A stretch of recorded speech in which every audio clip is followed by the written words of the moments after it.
علیکم ورحمۃ اللہ وبرکاتہ۔ اعوذ باللہ السمیع العلیم من الشیطان الرجیم من ہمزہ ونفخہ ونفثہ۔ بسم اللہ الرحمن الرحیم۔ فعقروها فاصبحوا نادمین فاخذهم العذاب ان فی ذلک لآیہ وما كان اکثرهم مؤمنین وان ربک لہو العزیز الرحیم۔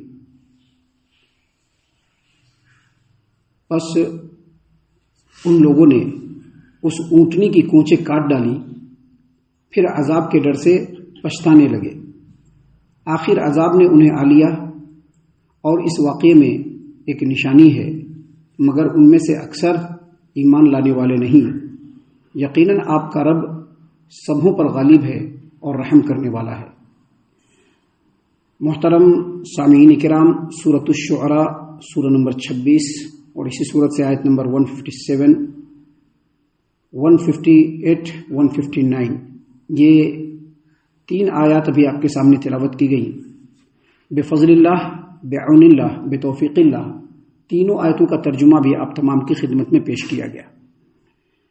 سامعین کرام، جیسا کہ معلوم ہے کہ قوم سمود اور سیدنا صالح علیہ السلام کا واقعہ ابھی آپ کے سامنے ان آیتوں کی روشنی میں تسلسل کے ساتھ پیش کیا جا رہا ہے، اور کل جو آیات ہم نے آپ کے سامنے پیش کیے تھے ان آیتوں کی تفسیر میں ہم نے بتلایا تھا کہ سیدنا صالح علیہ السلام نے اپنے قوم کے لوگوں کو مختلف دلیلوں کے ساتھ اللہ تبارک و تعالیٰ کے احسانات کو گنا کر کے ان کو سمجھایا کہ اس رب نے جب اس قدر انعامات کی بارش کی ہے تو پھر تم لوگ اس رب کو چھوڑ کر غیر اللہ کے پیچھے کیوں پڑے ہوئے ہو، غیروں کے سامنے کیوں جھک رہے ہو، غیر اللہ کی عبادت کیوں کر رہے ہو؟ تو اس کے جواب میں سب سے پہلے قوم سمود نے سیدنا صالح علیہ السلام کے اوپر ٹپنی کرتے ہوئے کہا کہ تمہارے ساتھ جو چند لوگ ہیں ان کے بل بوتے پر تم انقلاب لانا چاہتے ہو، بدلاؤ لانا چاہتے ہو، ایسا لگتا ہے کہ تمہارے اوپر جادو کر دیا گیا ہے۔ سامعین کرام، جب سیدنا صالح علیہ السلام کی کاوش اور ان کی کوششوں سے کچھ اور لوگ جب ایمان کے دائرے میں داخل ہو گئے تو ان کے قوم کے لوگوں نے یعنی قوم سمود نے سیدنا صالح علیہ السلام پر جو ٹپنی کیا تھا اس کا انداز بدل گیا اور کہا کہ تم بھی ہمارے ہی جیسے انسان ہو، پھر ہم تم کو نبی مان کر کے تمہارے اوپر ایمان کیسے لائیں؟ اگر تم واقعی اللہ تبارک و تعالیٰ کے سچے نبی ہو تو کچھ نشانی پیش کرو۔ سیدنا صالح علیہ السلام نے ان لوگوں سے پوچھا کہ بھائی کیسی نشانی چاہیے، بولو تم لوگ۔ تو ان لوگوں نے ڈیمانڈ کیا، جیسا کہ میں نے بتلایا کہ ان لوگوں نے ڈیمانڈ کیا کہ جو پہاڑ ہے، پتھر کا پہاڑ، یہ جو چٹان ہے، یہ ابھی پھٹنا چاہیے، اور اس پہاڑ میں سے ایسی 10 مہینے کی حاملہ اٹھنی نکلے کہ جو اس پہاڑ سے اترنے کے بعد ہمارے پاس پہنچنے کے بعد بچہ دے۔ سیدنا صالح علیہ السلام نے اللہ تبارک و تعالیٰ سے دعا کیا، ان کی دعا برابر ہوئی، اور اللہ تبارک و تعالیٰ نے ان کو معجزے کے طور پر وہ اونٹنی عطا کر دی جس کو بعد میں ناقۃ اللہ کہا گیا۔ اللہ تبارک و تعالیٰ نے اسی قرآن کے اندر اس کو ناقۃ اللہ کہا ہے۔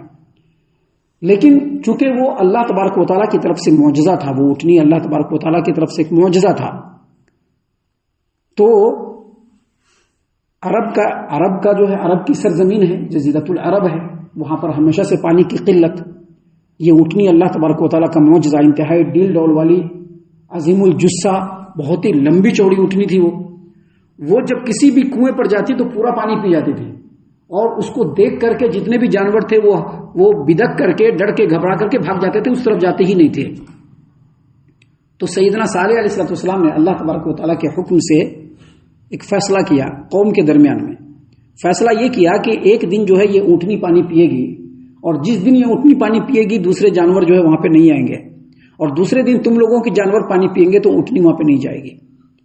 اور ساتھ ہی ساتھ یہ بھی الٹیمیٹم دے دیا، دھمکی دے دیا، وارننگ دے دیا کہ یہ اللہ تبارک و تعالیٰ کی اونٹنی ہے، اللہ تبارک و تعالیٰ کا معجزہ ہے، اگر تم لوگوں نے اس کو ٹچ کرنے کی کوشش کی، اس سے چھیڑ چھاڑ کرنے کی کوشش کی یا اس کو تکلیف پہنچانے کی کوشش کی تو اللہ تبارک و تعالیٰ کا عذاب تم لوگوں کو اپنی گرفت میں لے لے گا۔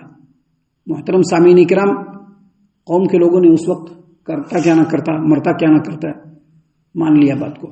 حالانکہ بہت سارے لوگ ایمان نہیں لائے، بات کو مان لیا، لیکن ہوتا کیا ہے کہ جو لوگ فطری طور پر دلی طور پر اگر کسی گناہ کے ہی رسیا ہوتے ہیں نا، تو اگر ان کو سمجھا بجھا دیا جائے تو کسی جذبے کے تحت وہ تھوڑی دیر کے لیے ہٹیں گے، لیکن پھر اسی گناہ کی طرف جائیں گے. یہ انسانی فطرت میں ہے. اور اس کو دور کرنے کا صرف ایک ہی ذریعہ ہے، ایک ہی ذریعہ، دوسرا کوئی ذریعہ نہیں ہے. اس کو دور کرنے کا ایک ہی ذریعہ ہے کہ وہ انسان اپنے نفس سے لڑتے ہوئے اللہ اور اس کے رسول کی اطاعت اور اتباع میں آگے کی طرف بڑھے. جس قدر وہ آگے بڑھے گا اس سے یہ بری فطرت چھوٹتی جائے گی. لیکن قوم سمود نے یہ کام نہیں کیا. قوم سمود نے سرے سے ایمان لانے سے ہی انکار کر دیا. لہذا کچھ دنوں تک ان لوگوں نے برداشت کیا. اب جو وہ اونٹنی ہے وہ آدھا پانی پی جا رہی ہے، آدھا چارہ کھا جا رہی ہے، ان کے جانوروں کے لیے جو ہے کچھ بچ نہیں پا رہا ہے. تو تھوڑے دنوں تک ان لوگوں نے صبر کیا. لیکن کچھ دنوں کے بعد دھیرے دھیرے ایک دو آدمی بولنا شروع کیا، جس میں ایک لیڈی، ایک بہت ہی مالدار عورت اور بالکل مالدار اور انتہائی منافق ٹائپ کی عورت، جس کو بہت سارے جانور اللہ کی طرف سے عطا ہوئے تھے، اس عورت نے اپنے آشنا کو اس بات پر راضی کر لیا کہ اس کو مار دینا ہے. اس نے کہا کہ اگر اس جانور کو تم نے مار دیا تو میری 4 بیٹیاں ہیں، ان میں سے جس سے تم چاہو گے ہم تمہاری شادی کرا دیں گے. بڑی تفصیل ہے، پوری تفصیل یہاں پر بیان کرنے کا نہیں ہے، بڑی تفصیل ہے اس واقعے کے اندر. لیکن اس عورت نے اپنے آشنا کو اس چیز کے لیے راضی کر لیا. اب اس نے کیا کیا، پورے قوم کے لوگوں کو اکٹھا کرنا شروع کیا. اب جو ہے خفیہ سازشیں اور مشورے چلنے لگے کہ یہ جو اونٹنی ہے اس کو کیسے ختم کیا جائے، ختم کیا جائے یا نہیں کیا جائے. ابھی لوگوں نے دیکھ لیا کہ ہم لوگوں نے معجزہ کا مطالبہ کیا اور معجزہ آ بھی گیا اور ہم لوگ ایمان نہیں لائے تو ہم لوگوں کو کچھ نہیں ہوا. لہذا اگر اس اونٹنی کو مار بھی دیں گے تو کچھ نہیں ہوگا. اور اس اونٹنی کی وجہ سے ہم لوگوں کے جانوروں کا چارہ اور اس کا پانی آدھا ہو گیا ہے.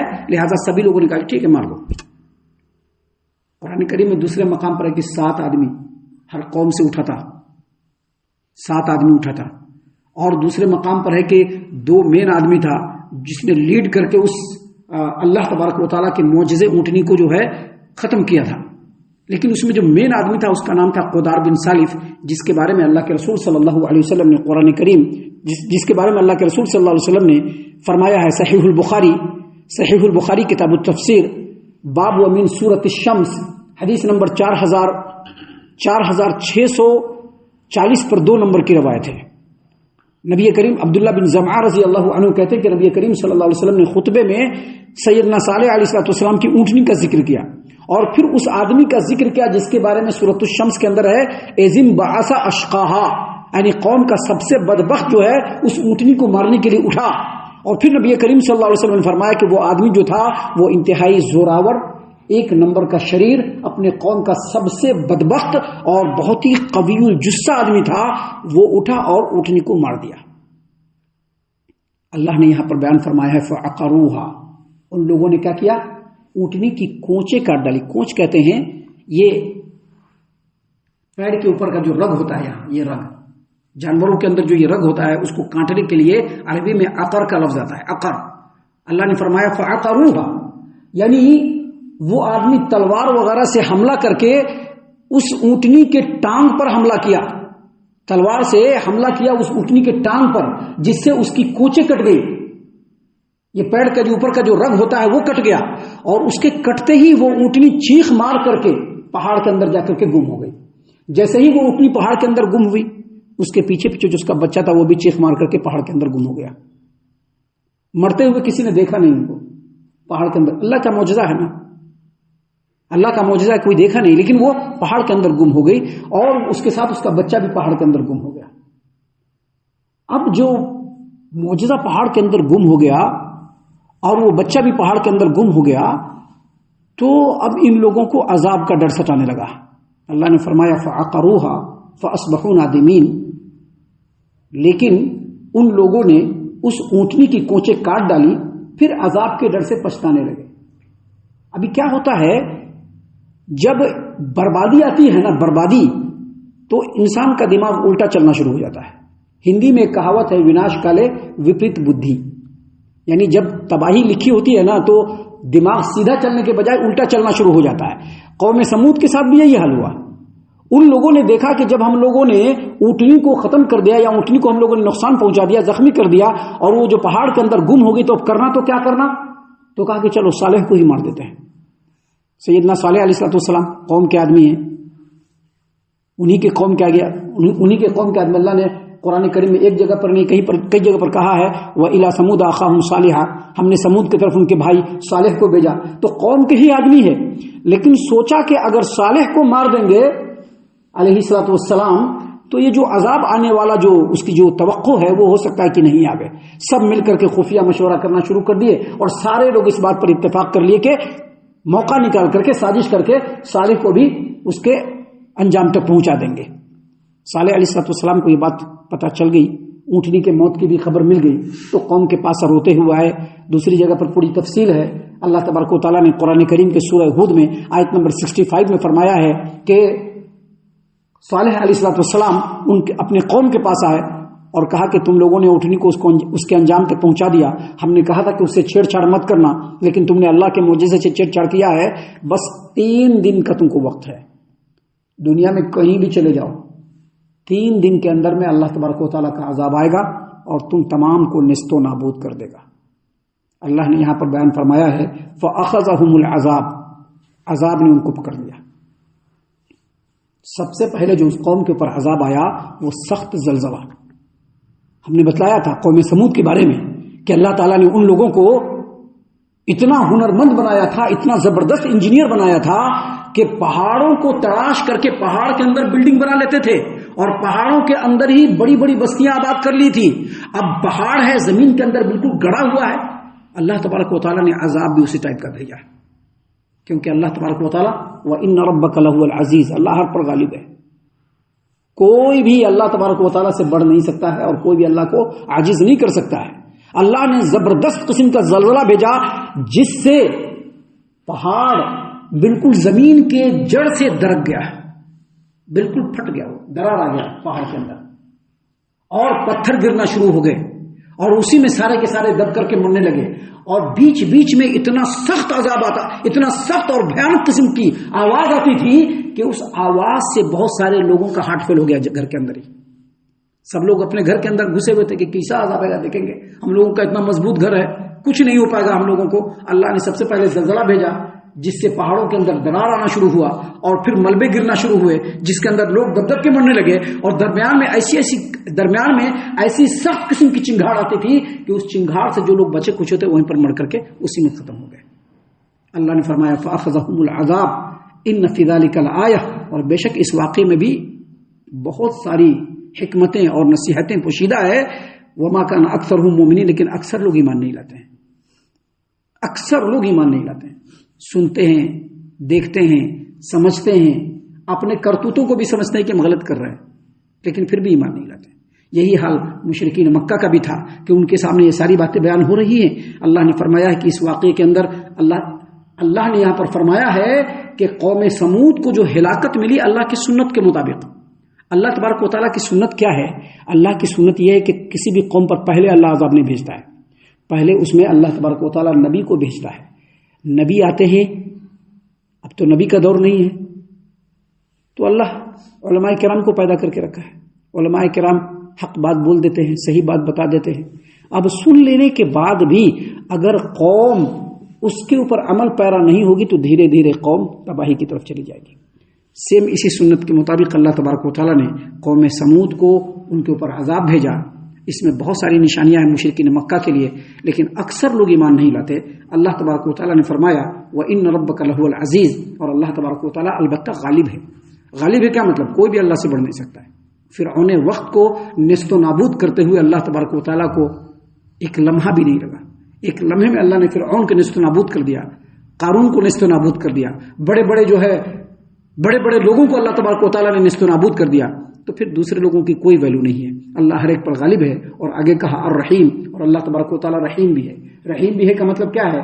رحیم ہے کا مطلب یہ ہے کہ دنیا میں صرف رحیم ہے، آخرت میں اللہ تبارک و تعالیٰ رحیم صرف مومنوں کے لیے ہے بس۔ آخرت میں اللہ تبارک و تعالیٰ صرف مومنین کے لیے رحیم، وَكَانَ بِالْمُؤْمِنِينَ رَحِيمًا، صرف مومنوں کے ساتھ رحم کرنے والا ہوگا۔ دنیا میں جو جیسا کرتوت کرے گا آخرت میں اس کو ویسا ہی کاٹنا پڑے گا۔ دنیا میں اگر ببول کی کھیتی کرے گا تو آخرت میں اس کو کانٹا ہی ملے گا، گلاب ملنے والا نہیں ہے، آخرت میں کانٹا ہی ملے گا۔ لہٰذا اللہ جو رحیم ہے وہ صرف دنیا میں ہے۔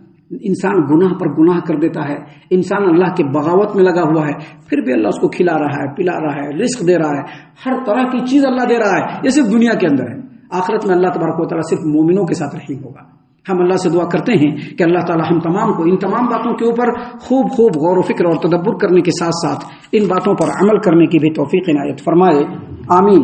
اللہ تعالی ہم تمام کو صحیح معنوں میں پکا سچا مومن مسلمان بنائے، اللہ اور اس کے رسول صلی اللہ علیہ وسلم کی اطاعت و فرما برداری کرنے والا بنائے، صحابہ کرام رضی اللہ عنہم کے طریقے پر چلنے والا بنائے، جنت الفردوس میں جگہ عطا فرمائے۔ اے اللہ ہم تمام کو جہنم سے پناہ دے، اے رب العالمین ہم تمام کو جہنم سے پناہ دے، اے مالک الملک ہم تمام کو جہنم سے پناہ دے، آمین یا رب العالمین۔ وما علینا الا البلاغ المبین۔ تبارك الذي نزل الفرقان على عبده ليكون للعالمين نذيرا